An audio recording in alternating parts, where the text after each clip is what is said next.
Welcome to the Sports Circus. I'm your Ringmaster Sal, live from Las Vegas in the MTV studio, AAMP TV. Today's show is brought to you by UppercutChops.com. Check out their tasty selection of all-natural, dry-aged USDA Prime Angus and Prime Wagyu steaks and chops. Wait till you try their best-in-class New York steaks, the filet mignon, of course, the king of all, those cowboy cut and tomahawk cut ribeyes, the biggest and best in the business, in my opinion. Hell, even those Prime Wagyu and Angus burgers are the best I've ever had. Probably be the best you've ever had to. Give them a call and find out what's for dinner. 702-799-9935 for Uppercut Chops. 702-799-9935. 702-799-9935 for UppercutChops.com. And make sure you tell them the circus sent you.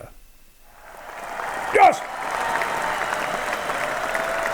All right, a big welcome in everybody listening in on our CBS, NBC, and Fox Sports affiliates from coast to coast, all of our independents from coast to coast as well. Everybody on Cox, Comcast, Spectrum, Frontier, Time Warner, and WOW Cable Television, as well as Hotel TV in about 600,000 rooms from coast to coast. And guess what, folks? We have a special guest today, and let's see if he can unmute himself, and let's let him introduce himself.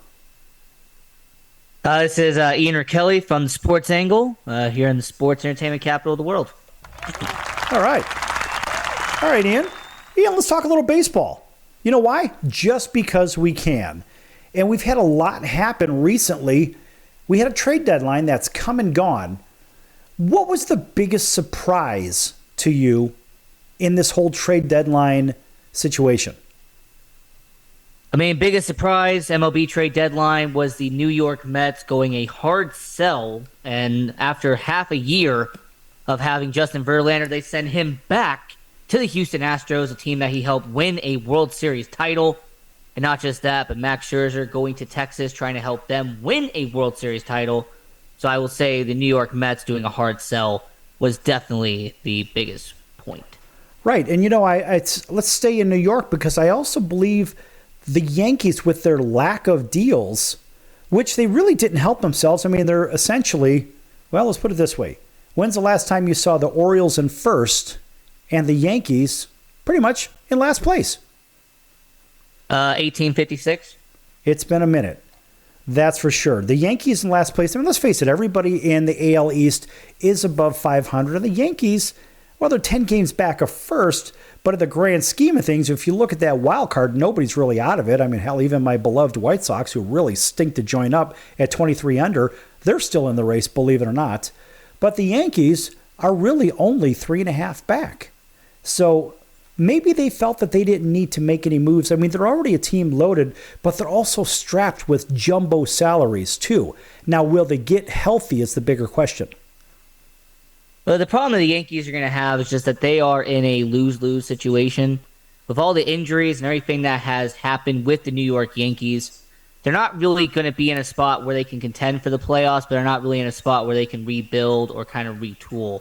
So the contracts and all everything going into this upcoming season, New York Yankees, they're going to make a few moves, maybe move some players around, send them to AAA, send them to another team, but the New York Yankees, majority of their roster is already assembled, and they just got to deal with what they got.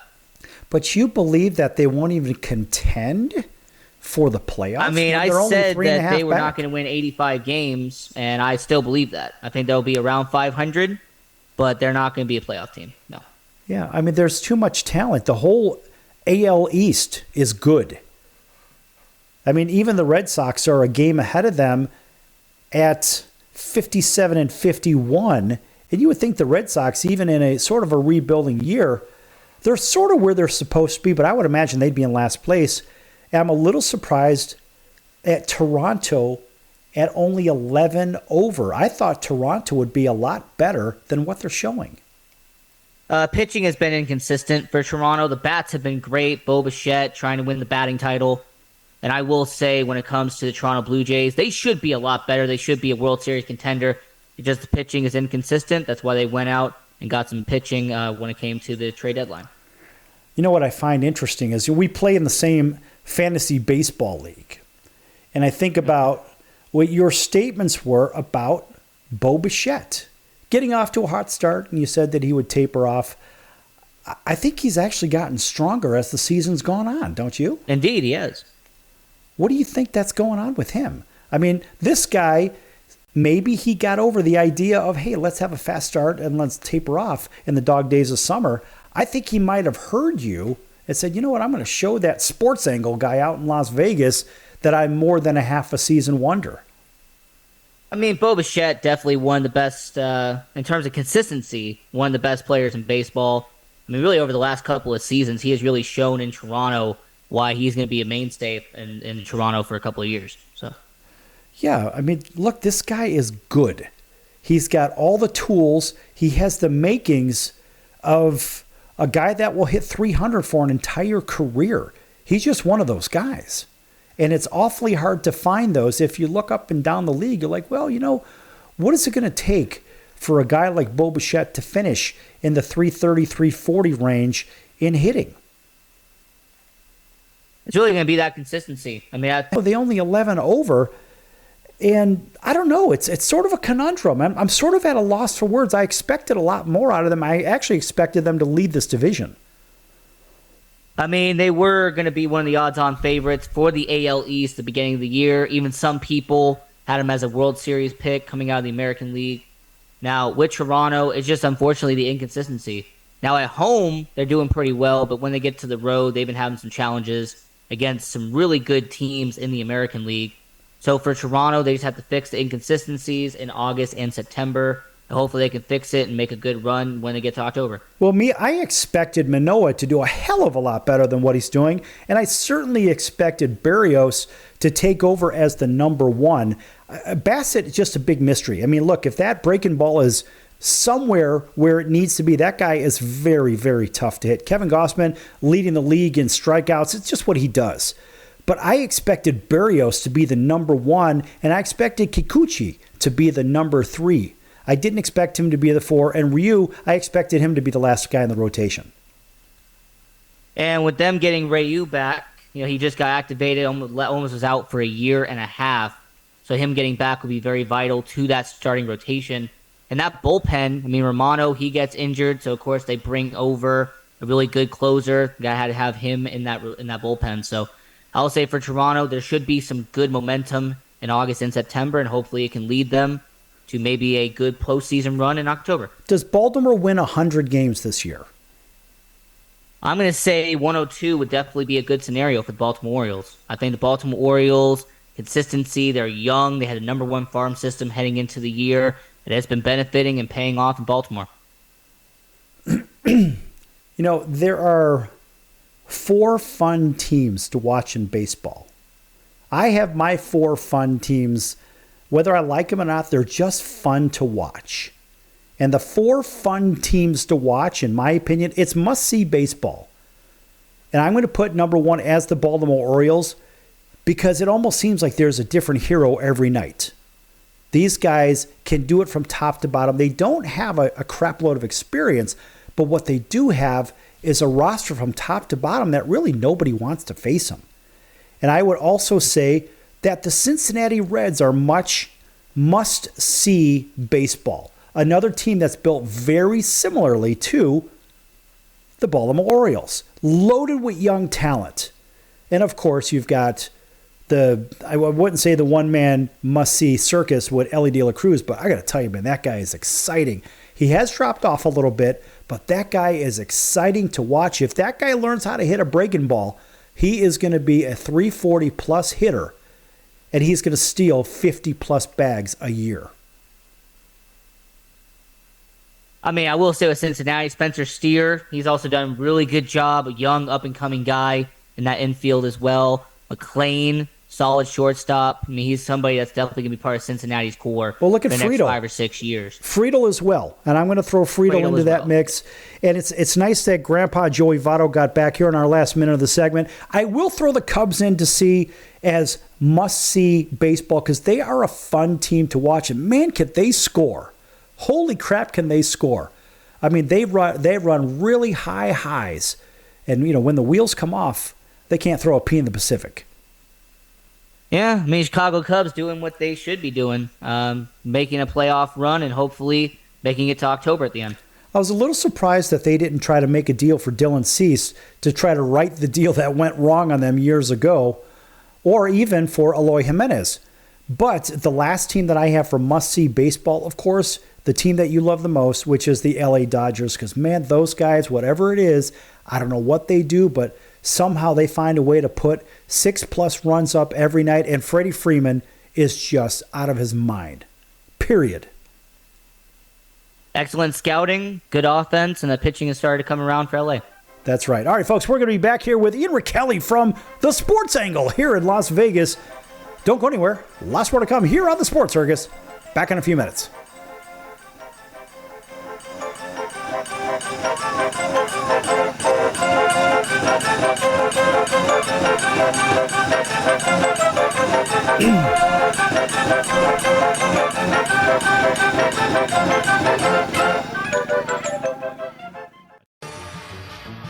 I'm your Ringmaster Sal of the Sports Circus, a primetime, nationally syndicated television, radio, sports, and entertainment show. The Sports Circus covers topics others are too scared to talk about. There's no other primetime show like it out here that'll punch you in the face and you'll beg for more. Join me, Hall of Famers, world champions, and all-star celebrity guests for chaos and controversy here on Libsyn and all podcast platforms, plus thesportscircus.com. Remember, folks, it's a circus and we prove it every day. Attention business owners, you and your customers are listening to this right now. Face it, every business needs customers, even yours. The Sports Circus is a primetime, nationally syndicated program that's carried on ABC, NBC, CNBC, and Westwood One News affiliates, plus CBS, Fox, and NBC sports affiliates across North America, with coverage from Hawaii to New York. Also, the Sports Circus is available to the 180 million subscribers on iHeartRadio, and the Sports Circus gets about 4 million website visitors per month, which could click through your website and bring sales. The Sports Circus provides great content featuring celebrity guests from sports and entertainment to our audience every weekday, which your company could greatly benefit from by increasing your visibility, foot traffic, eyeballs to your website, and calls from potential customers. Call us right now at 702-799-9935. Again, 702-799-9935. Or email us at info@thesportscircus.com. That's info@thesportscircus.com. Drive your sales today by advertising with the Sports Circus. Could you use a little extra money right now? If you'd like to borrow up to $100,000 and get pre-approved in minutes, call the number we'll give you at the end of this commercial. Our lending partners have already loaned millions of dollars to individuals just like you, and we're ready to lend you up to $100,000 if you qualify. Even if your credit is not perfect, you could use the money to pay off high-interest credit cards, for home renovations, or consolidate existing debt. You can get flexible, easy-to-pay terms. The consultation to find out if you qualify is free. To find out if you qualify for our special financing program, call this toll-free number 24 hours a day. 800-335-1376. 800-335-1376. 800-335-1376. That's 800-335-1376. Important terms and conditions apply. Not all applicants will qualify. Loan amount, annual percentage rate, and term will vary depending on creditworthiness. Applying does not guarantee approval. Account approval is subject to verification and confirmation of your credit history and acceptance by a lender. If you choose to apply for a loan through us, a consumer report will be obtained to evaluate your creditworthiness in connection with your application for credit. That's the sound of sizzling, dry-aged USDA Prime Wagyu and Angus steaks from UppercutChops.com. Their best-in-class filet mignons, New York steaks, and the king of all steaks, the tomahawk and cowboy cut ribeyes are the best in the business. Even their Prime Wagyu burgers will likely be the best you've ever had. Browse the full selection of steaks and chops at UppercutChops.com from the comfort of your home or on your mobile device. UppercutChops.com delivers all-natural, dry-aged USDA Prime Wagyu and Angus steaks and chops directly to your door, without the hassle of going to the grocery store and fight crowds to pick from a small selection of average at best meats with injected steroids, fillers, and coloring added to look good. Find out what's for dinner at UppercutChops.com or call 702-799-9935. That's 702-799-9935. 702-799-9935. Or make your selection directly at UppercutChops.com. You're listening to the Sports Circus, and I'm Mike Golick.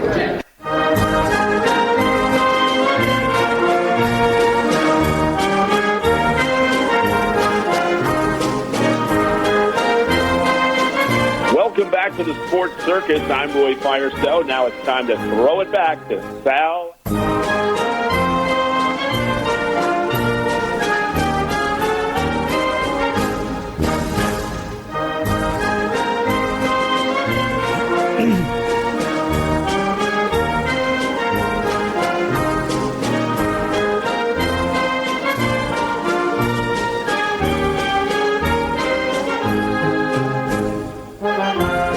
Welcome back to the Sports Circus. I'm your Ringmaster Sal, live from Las Vegas in the AMP TV studio, AAMP TV. This segment brought to you in part by the Sports Circus. Make sure you check out the sportscircus.com for our upcoming guests, our prior guests, our recorded shows, which are podcasts, which could be found on all podcast platforms from Apple to iHeart to Google, Amazon, Audible, Spotify, you name it, we're there. And guess what, folks? Also, we're on television, Cox, Comcast, Spectrum, Frontier, Time Warner, and Wow Cable TV, Hotel TV, in about 600,000 rooms from coast to coast. And we are joined here with Ian Rickelli from the Sports Circus. Listen, folks, it's live, and anything could happen. Ian, once in a while, is with the Sports Circus, of course, but Ian has his own show. It's called The Sports Angle. And the Sports Angle's been around for years. In fact, I remember back in the early days of the Sports Angle, I want to say that was about somewhere around 2018. Does that sound right, Ian? 2019. Yes, that is correct. 18, 19. It's all blending together. It's that old age thing on my part. And I remember when you were in the studio in the front of a particular radio station, I had the Studio B and you were in Studio A. I said, you know what? I think you could do a daily show. Remember that? Yes, I do. I absolutely do remember. You had the idea of going on doing a daily show for the Sports Angle, and it was absolutely a great show, and 4 years later, we're still here, still doing it. How many shows have you done now? Oh, man, it's been about 800. Yeah, it's been about 800 episodes, and it's been a lot of progress, a lot of hard work and dedication, but 800 episodes, and it's been great. That's right. Stay the course. Stay the course, stay the course. And that's the idea. Just keep on trucking. For everyone that says you can't do it, it just makes you want to do it even more, doesn't it? Absolutely. Makes you want to do it more and more, and it's been a great experience. That's right. That's right. And I've been a guest on your show a couple of times. Every now and then I've gotten a call or an ask or hey, why don't you call in? And I remember in your show, you had a character that would call in. His name was Abner Cadaver. And he was from Pocatello, Idaho. That's correct. Ironically, a couple of weeks ago, I was in Pocatello, Idaho. What was? What are the odds of that, right? And actually, coincidental. Pocatello is a pretty cool place, but I did not run into Abner Cadaver, though. Unfortunately. Yep, unfortunately. Kind of a funny name. Nonetheless, all right, back to this trade deadline stuff. Looking at all these different alleged experts. Well, this one we're going to assign a grade to this one to that one. But interestingly, The Athletic, which is a fairly reliable source, The Athletic gave my beloved Chicago White Sox the grade of an A. Yes! Which I find a little bit interesting, but what they did is, yes, they gave away a lot of pitching, of course, but they took a huge haul back for their farm system. So you were saying something about the Rick Hahn experiment when it was before the show. Talk to me about that. Look, Rick Hahn, he did really good when it came to building up the Chicago White Sox and doing the rebuild and getting all these young prospects. He did a solid job. I will give him credit where credit is due. But the last 2 years, Chicago White Sox, it feels like they've done one step forward then 2 steps backward with Rick Hahn. This is an organization that really had the talent to make a postseason run, but it feels like they just haven't put in the effort to really go and get players to make them be playoff contenders. And when it comes to Chicago White Sox, 2020 was fantastic, but it feels like they haven't built off of that run they did in 2020.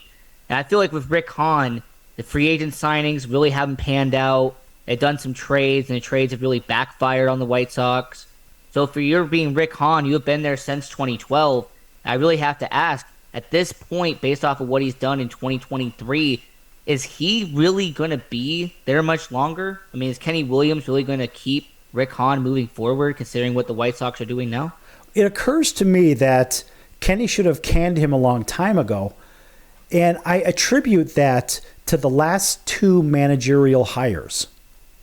Because let's face it, Pedro Grifol, who is the current guy, doesn't have the fire in the belly to manage the talent pool that he's got. We see it. It is what it is. And we saw that with Grandpa Tony La Russa. Not the right guy. Not the right guy at all. But you have to ask yourself, Put your personal differences aside, Kenny Williams. Why didn't you bring back Ozzie Guillen, who the players love, the fans love, the TV audience loves him as well? And let's face it, he still does the pregame and postgame and in-between innings with NBC Sports Chicago for White Sox broadcasting. People love him. Why wouldn't they bring him back? And ironically, I was going to have Ozzie on the show, and Ozzie said, you know what, I'm in the middle of running for a managerial job. And he wouldn't tell me which one, which I knew it was. The reality is, he said, I can't go on there until I have a firm yes or no whether I'm going to be involved with this team on the managerial side. And so that's the only reason Ozzie hasn't been on the show yet. But we've had communication on this. But the reality is, Hahn should have been fired years ago. I'm sorry. It is what it is. There's been a lot of money invested. Yes, they took back a big haul. You look at all the deals. You've got 1, 2, 3, 4, 5, 6, 7, 8, 9 deals they made. And yes, they stocked up the farm system. The problem is, like you said, 1 step forward, 2 steps back. And you wonder, are the steps back and the loading up of the farm system, is that part of a 5-year plan? I heard that argument from the guys at MLB.com recently. And they made some good points, but they were talking about teams that have basically been in the toilet for about a 5 to 6 year stretch, and they come back strong. And of course, they use the Orioles as their argument center point, because the Orioles were really bad for years. And you wonder, how many more years is it going to take? Because these guys were ready to win this year and last year. They had the team, but they didn't have the management. Look, having a great manager, or even having an above-average manager, goes a long way. And I have mentioned before on other shows that when it comes to Skip Schumacher, I thought he would be a pretty solid hire. I like what he did with Miami. He's done a really good job of building up that system. If you had to bring in a former White Sox, there's a current guy in Chicago with the Cubs, Willie Harris. He was on that 2005 team. He's someone who would be really well. Ron Washington, if you want to have a veteran manager, Ron Washington, someone that was pretty good as well. But when it comes to the White Sox, they just don't have the right manager. They don't have somebody who's good in that system. Even the Astros bench coach in Espada, I think he would do pretty well. So when it comes to the managerial position, it's very important for the White Sox, and they just don't have the right one right now. I would have thought Joe Madden would have been a good guy to bring in there because of his rough exit in Anaheim, which was unfounded. Speaking of the Angels, what a conundrum here in our last few minutes of the segment. The Angels are an unbelievable conundrum where they could have dealt off Shohei Ohtani and basically gotten back an all-star team for him.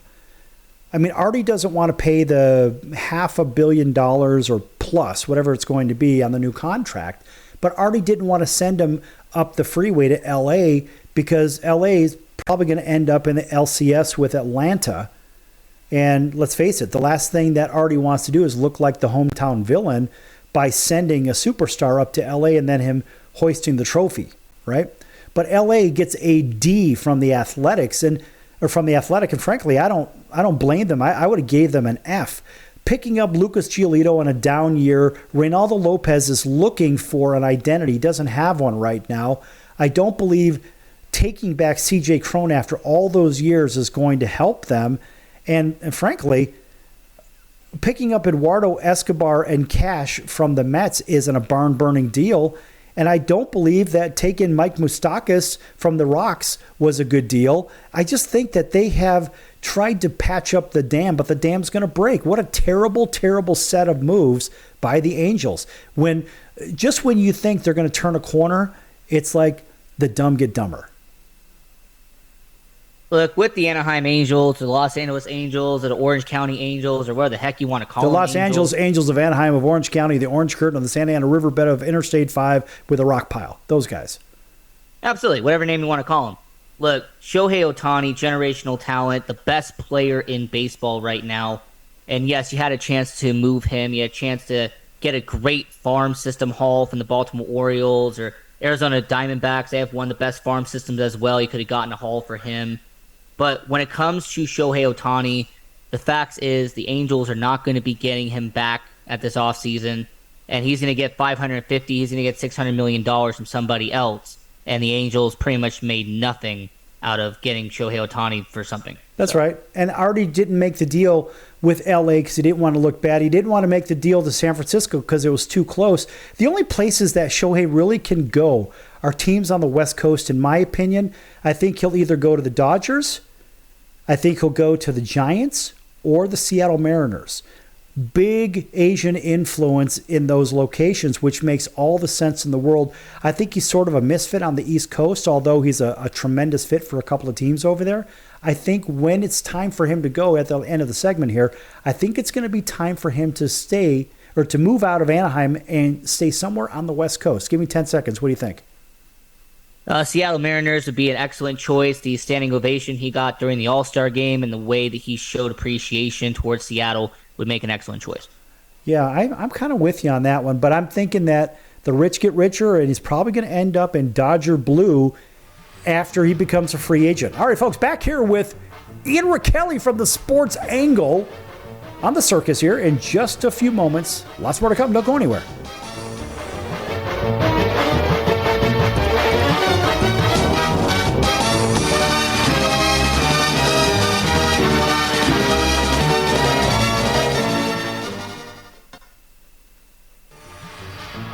I'm your Ringmaster Sal of the Sports Circus, a primetime, nationally syndicated television, radio, sports, and entertainment show. The Sports Circus covers topics others are too scared to talk about. There's no other primetime show like it on here that'll punch you in the face and you'll beg for more. Join me, Hall of Famers, world champions, and all-star celebrity guests for chaos and controversy here on Libsyn and all podcast platforms, plus thesportscircus.com. Remember, folks, it's a circus and we prove it every day. If you're tired of the fake news and tired of all the left-wing BS and agendas out there, if you want to do your right part to clean out the swamps and hit the lefties where it hurts, their pocketbook, we all know the president and his cronies hired thousands more IRS employees and agents. Now that's not very American. There's a way to fight back. Fellow conservatives out there, call American Tax Relief. They can help you pay less to the IRS. Don't you give a penny more to spend to the left-wing agendas. If you owe $10,000 or more in back taxes or haven't filed your taxes in years, call my friends at American Tax Relief. They'll give you a 100% free introduction to their program, and trust me, they're on the right side of your freedom. Pay the IRS less. Call now. 800-958-2157. 800-958-2157. That's 800-958-2157. Paid for by the Tax Doctor. The old way of living with diabetes is a pain. You've got to remember to do your testing and always need to stick your fingers to test your blood sugar. The new way to live your life with diabetes is with a continuous glucose monitor. Apply a discrete sensor on your body, and it continuously monitors your glucose levels, helping you spend more time in range and freeing you from painful finger sticks. If you are living with type 1 or type 2 diabetes and you use insulin or have had hypoglycemic events, you might be eligible for a CGM through your insurance benefits. U.S. Med partners with over 500 private insurance companies and Medicare. We offer free shipping, 90-day supplies, and we bill your insurance. Call us today for a free benefits check. 800-659-7805. 800-659-7805. 800-659-7805. That's 800-659-7805.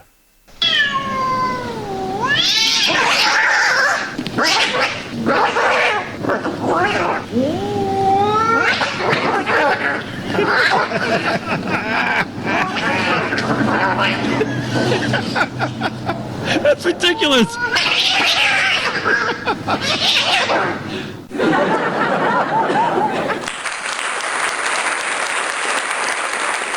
Quiet, numbskulls, I'm broadcasting. Hey everybody, this is Barry Katz from the Industry Standard Podcast, and you're listening to the Sports Circus with Sal Tuzzolino.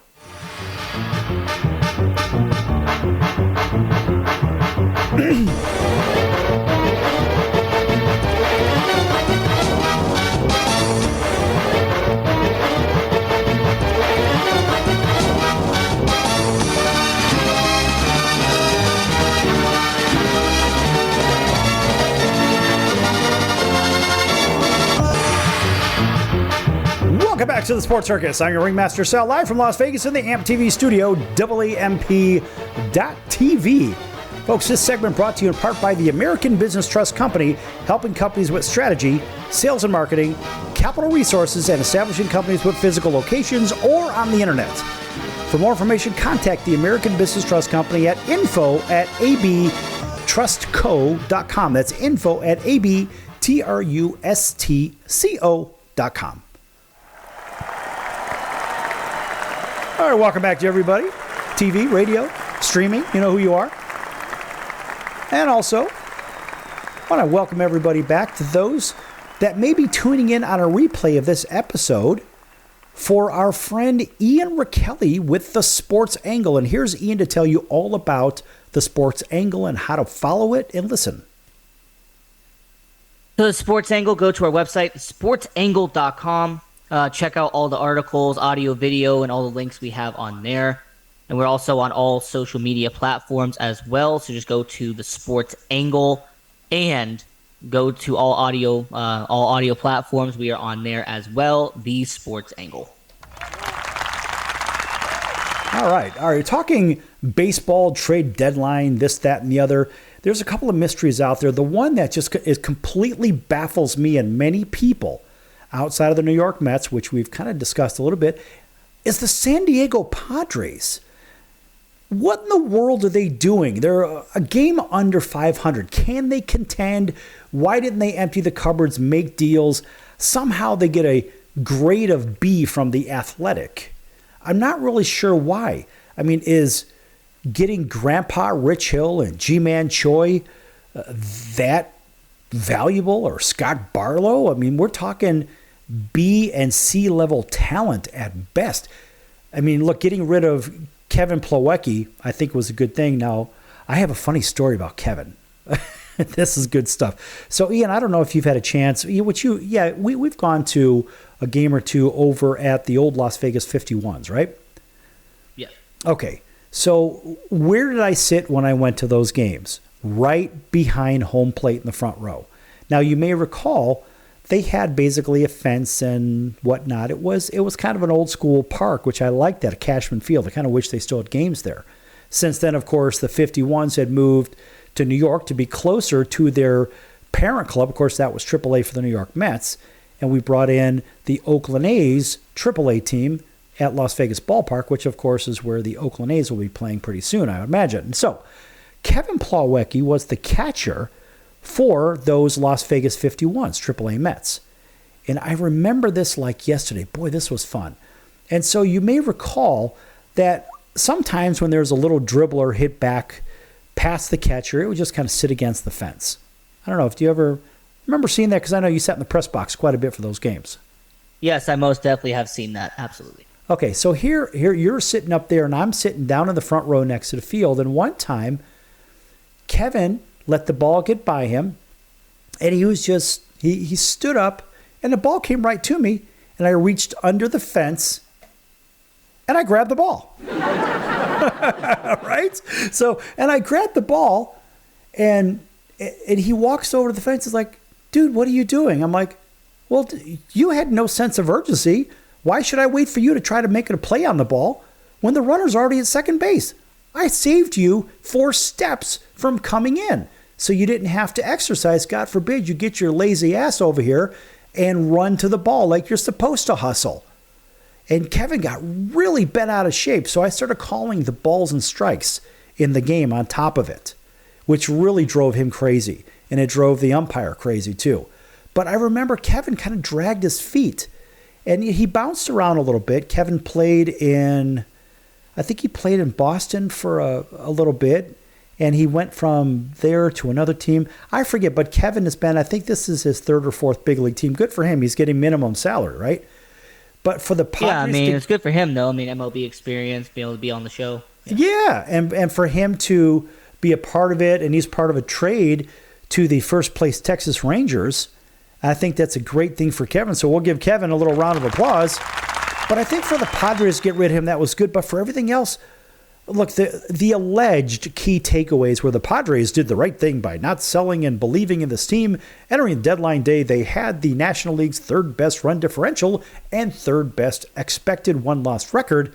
They underachieving and losing one run and extra inning games is bound to flip soon. That's what the Athletic says. And then they go on to say, quote, I thought they added solid depth in their trades with the Pirates and Marlins. G-Man Choi and Garrett Cooper can platoon a designated hitter with an astounding round of boos. What a joke. Then they say, well, the best move the Padres made was landing Barlow from the Royals, especially if they can get him back to last year's form. I also think Rich Hill will be invaluable as their fifth starter, long reliever, and matchup pitcher. Look, there are a lot of chemical things wrong with the Padres. The Padres aren't going to do diddly. The Padres, how in the world they get a grade of B? I give them a grade of D. What about you? See, I would actually give them a C- when it comes to San Diego Padres. But I understand why they did it. I understand why AJ Preller did it. It's because he's trying to save his job. He's trying to remain as a general manager of the San Diego Padres. I mean, majority of the moves he made earlier this year did not pan out. Nelson Cruz, that was a disaster as their designated hitter. You asked me about the Nelson Cruz thing. Remember, you asked my opinion of that at the start of the season. What did I tell you? That he was washed up and he wasn't going to last long. And guess what? He's washed up and somehow they've kept him on. But remember, they're also going to lose Juan Soto. They can't afford this guy. I mean, when it comes to Juan Soto, they're going to try their best to re-sign him. But the problem with San Diego is you already paid Tatis, you already paid Bogarts, you already paid Machado. You're not going to be able to bring back a guy like Juan Soto. I mean, that's just where the rich get richer, right? That's why Does the Dodgers Soto go to the Cubs? Get him. The Yankees are going to go get him. He's going to go to one of those teams that's a monopoly that has all the money, and they're going to go out and get him. I think Soto goes to the Cubs.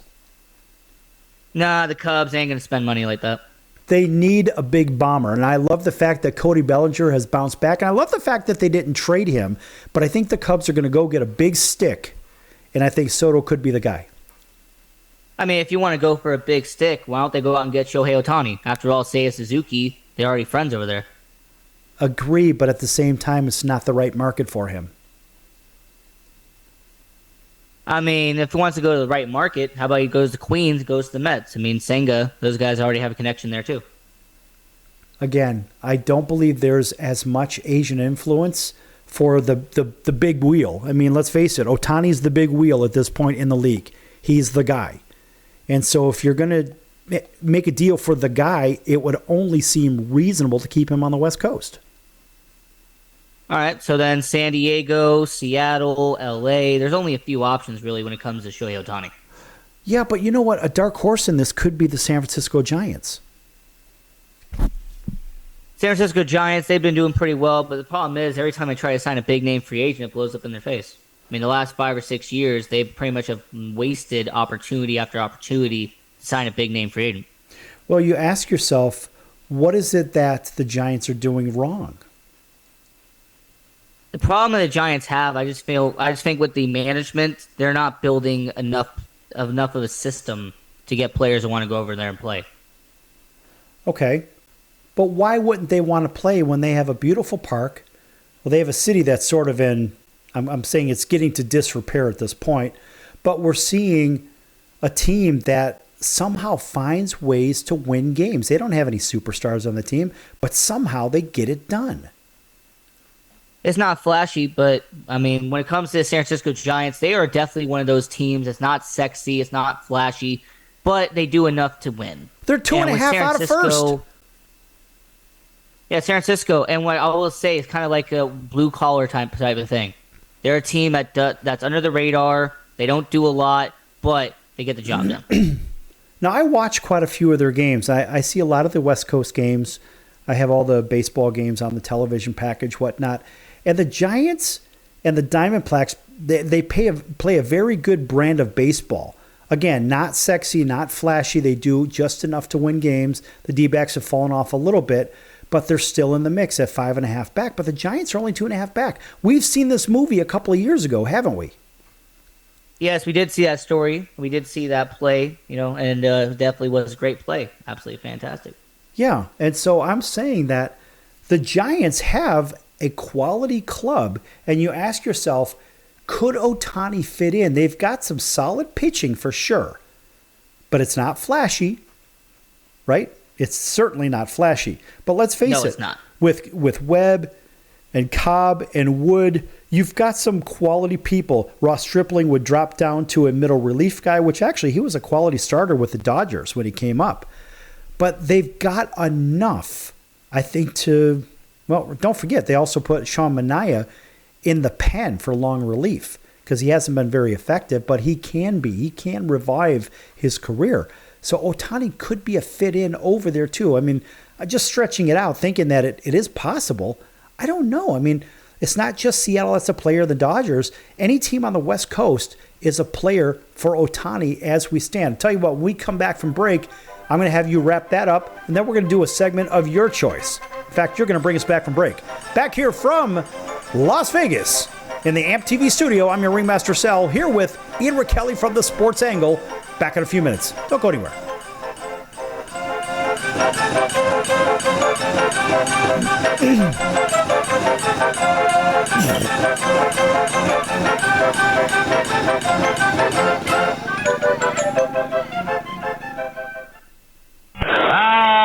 Can't beat fun at the old ballpark, friends. High pop fly. That would be a home run in a phone booth. I don't know what the big deal about Cracker Jack is. Did you ever go and buy a pack of Cracker Jack thinking you're going to get a prize and find no prize in the box? Here's the pitch. That might not sound important to some people, but when you're a little kid, especially from humble origin, and they cheat you out of a prize, there's a bouncing ball. Second baseman has a Barbary over to first. It's hard to think in laudatory terms of the product. I think if there was an occasional box of Cracker Jacks that found no prizes for the little Harry Carey many years ago. You got that right. And boy, when a box of Cracker Jack to me meant a lot of money. Here's a pitch, bounce foul. That's the most asinine marketing I've ever heard of. 1 ball, 1 strike. These guys say, well, you sing about Cracker Jack. I said, I only sing it because it's in the song. Here's a pitch foul back. And I wouldn't be a bit surprised, even to this day, some youngsters who buy a box of Cracker Jack don't find a prize in the box. 1 ball, 2 strikes, 2 out. Well, if you're going to talk about our congressman being crooked, here's a pitch foul out of play. Why not talk about commercial products that don't do what they represent to do? There's a smash to Squires. He's got it. 1, 2, 3, nothing across. We're going to the bottom of the 7th now to score. All tied up. Milwaukee 4, the White Sox 4. Hey! Everybody! All right, Nancy, let me hear you. Take me out to the ball game. Take me out to the crowd. Buy me some peanuts and Cracker Jack.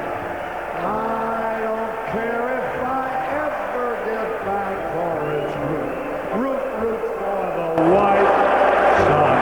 If they don't win, it's a shame. Or it's 1, 2, 3 strikes, you're out at the old ball game. There's a drive! Way back! It might be! It could be! And it is! Holy cow! This crowd is wild! Hey, this is Tommy John, and you're listening to the Sports Circus.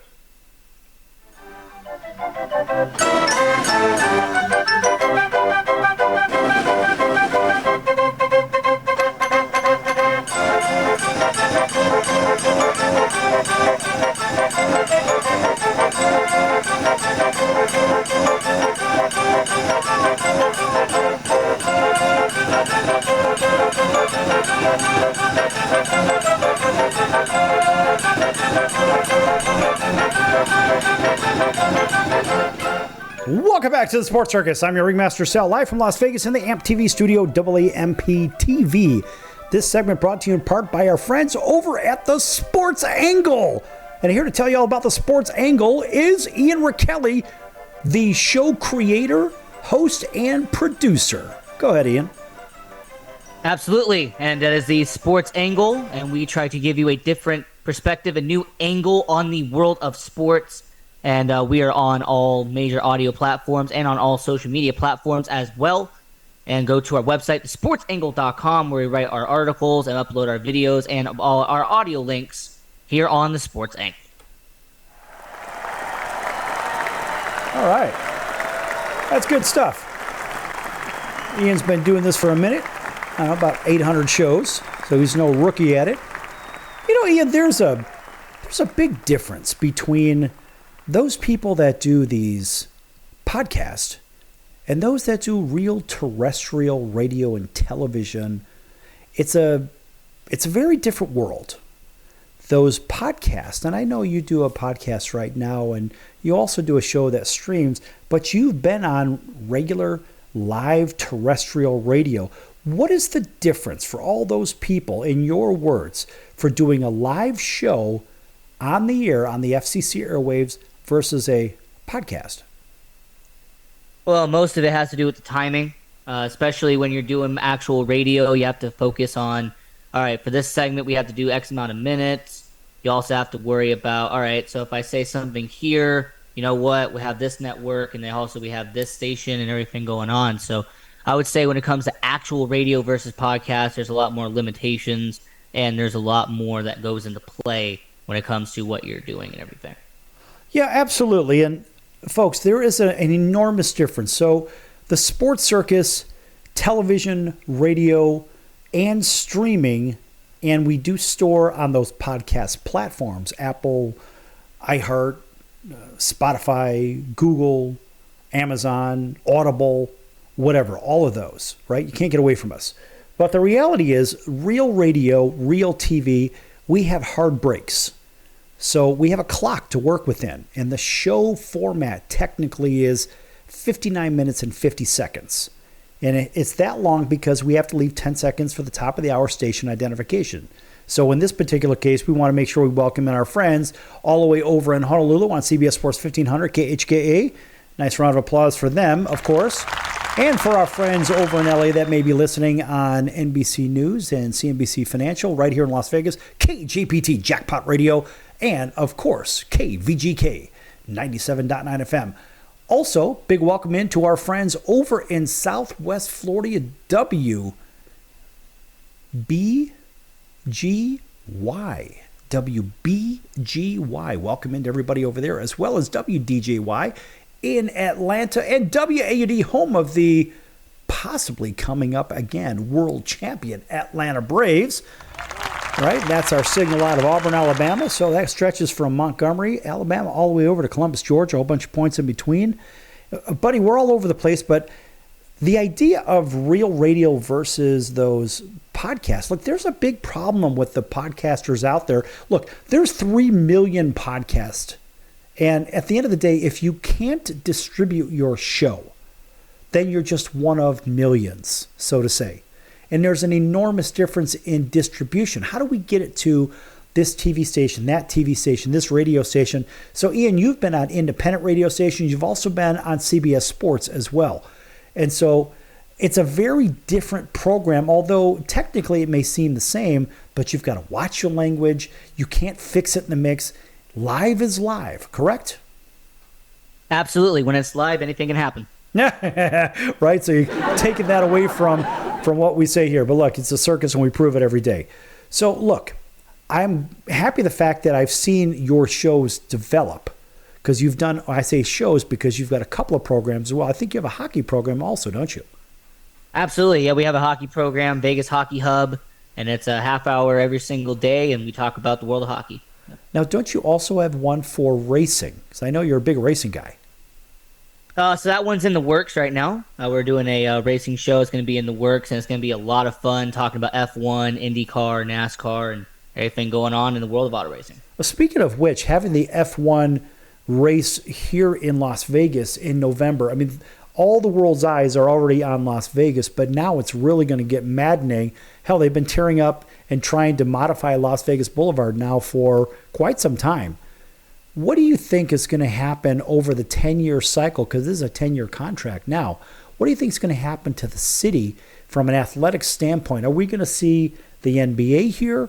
Are we going to see, I don't know, are we going to see anything else happen here that's highly possible, but people are speculating? I think we're going to see the high-speed rail have its termination right here in Las Vegas between Southern California and here. I think that's going to get done. In fact, I believe that the train station, the terminal is going to be off for everybody here in Las Vegas. It's going to be south end of the Strip, right by Las Vegas Boulevard and Warm Springs. So that would be in between the South Point Hotel and the Luxor or the Mandalay Bay. Let's put it that way, yeah. I mean, when it comes to the sports aspect of it, I think really all it's going to do is just add more eyeballs and really establish Las Vegas as the sports entertainment capital of the world. And, I mean, the basketball, NBA, that's definitely going to be a great idea when it comes to NBA expansion. Obviously, there's certain companies that want to privately fund an arena here in Las Vegas, and I am all for it. And with baseball, I mean, the Las Vegas A's, that's going to become a reality at some point. And when it comes to IndyCar, they've had 2 attempts here in Las Vegas, but since you have F1, you have NASCAR, you have NHRA, makes a lot of sense for IndyCar to come back. Certain parameters have to be introduced, of course, but IndyCar coming back would definitely be huge as well. I think, Ian, they've made the transition and they've really committed. They've really committed to the racing aspect, the F1 side. I'm kind of happy for it because I saw what happened with the Grand Prix of Long Beach. Year after year, I lived right down the street from that. And what an enormous draw for Southern California. The world's eyes, of course, were on Long Beach. But it was a complete media circus. Now imagine taking the entertainment capital of the world and turning it into at least the racing capital of the world, at least for a day, right? 1 day a year for 10 years. What do you think is going to happen? And really what it's going to do is have 200,000, 300,000, maybe even 400,000 people going to this event and having the 20 of the greatest drivers in the world competing on the Strip here in Las Vegas. Right. And on top of it, the revenues will outpace the Super Bowl that's coming. In fact, it's projected the revenues, as last I saw, was $1.2 billion, whereas back in February, I was down at the Super Bowl in Arizona, and they made $600 million. Just going off of that number, you're talking double the number of the Super Bowl. That's a huge, huge number. Show me the money! I mean, it really makes a lot of sense, yes. Why does it make sense? Talk to me about how the revenues are going to be generated from racing. I mean, the reason why it really makes a lot of sense is just first off the TV contract. Formula One, they have about 500 million viewers all around the world. So you're definitely going to have 500 million people watching all around the world, seeing Las Vegas, seeing the Strip. You're also going to have here in Las Vegas, there's going to be a lot of foot traffic, people coming down, traveling all around the world here to Las Vegas. And not just to the race, but they're going to go to the casinos, they're going to go to shopping centers, they're going to go to all around the Strip and spend money as well. So when it comes to Formula One and Las Vegas, it's going to be a big deal, not just for the race itself, but for everybody else that's around the city of Las Vegas. Take 3 minutes and come up with another topic that's not racing. What do you got? I would say when it comes to the world of boxing, I mean, Terrence Crawford, he has definitely had a major impact based off of what he has done here in Las Vegas. But with Terrence Crawford, we've heard about Tank, Gervonta Davis, he wants to have a chance. Charlo, he wants to have a chance. Plant has to have a chance as well. I say right now, when it comes to the world of boxing, I think it's in a healthy state right now, and it's actually getting a lot more attention as of late. And I really have to ask you, when it comes to Terrence Crawford, I mean, has he been the best boxer we have seen in the world of boxing for the last decade? I think mechanically this guy is sound. I mean, he is the pro's pro. And Errol Spence is no slouch. I mean, this guy is good, but I got to tell you, this is night and day, buddy. And you talk about Caleb Plant getting another shot. Caleb got beat soundly by the monster. Does Caleb deserve a shot anytime soon? I'm going to say no. And I had Caleb on this show. He doesn't deserve to have a chance, especially with that sucker punch he did to Charlo backstage. Right. I mean, I had Caleb in my studio right after he won the belt, and Caleb hasn't been the same ever since. No, he hasn't been the same. And I will say when it comes to the monster, he is definitely someone that should get a lot of attention as well.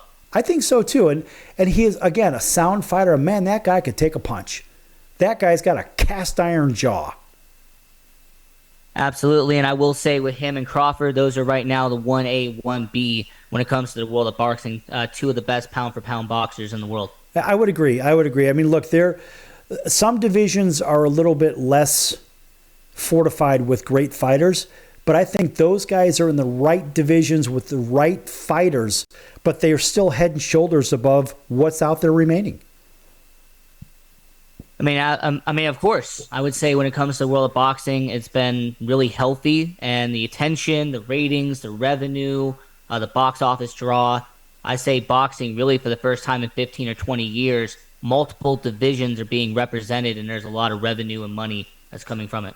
Yeah, and I think boxing is slowly taking a big bite out of the whole UFC world, and I think the UFC world is dropping back only because I believe there's so much.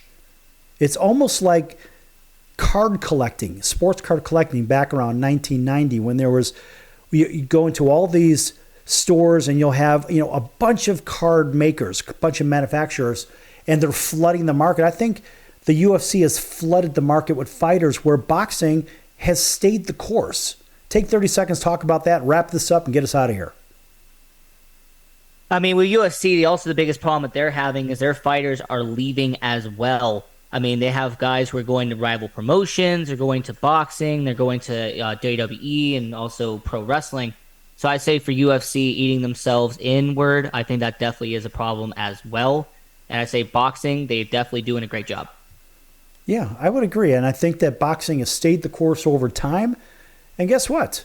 We're out of time here on the Sports Circus. So a big thanks for Ian Rakelli from the Sports Angle joining us today.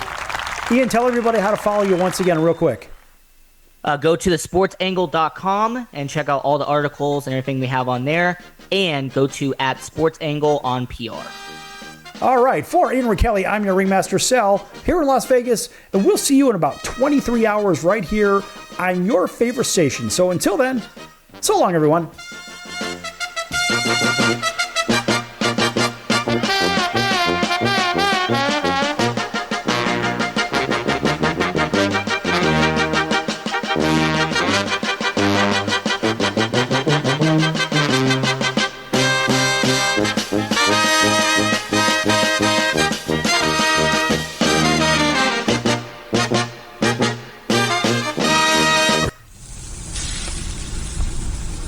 That's the sound of sizzling, dry-aged USDA Prime Wagyu and Angus steaks from UpperCutChops.com. Their best-in-class filet mignons, New York steaks, and the king of all steaks, the tomahawk and cowboy cut ribeyes are the best in the business. Even their Prime Wagyu burgers will likely be the best you've ever had. Browse the full selection of steaks and chops at UpperCutChops.com from the comfort of your home or on your mobile device. UpperCutChops.com delivers all-natural, dry-aged USDA Prime Wagyu and Angus steaks and chops directly to your door, without the hassle of going to the grocery store and fight crowds to pick from a small selection of average at best meats with injected steroids, fillers, and coloring added to look good. Find out what's for dinner at UpperCutChops.com or call 702-799-9935. That's 702-799-9935. 702-799-9935. Or make your selection directly at UpperCutChops.com.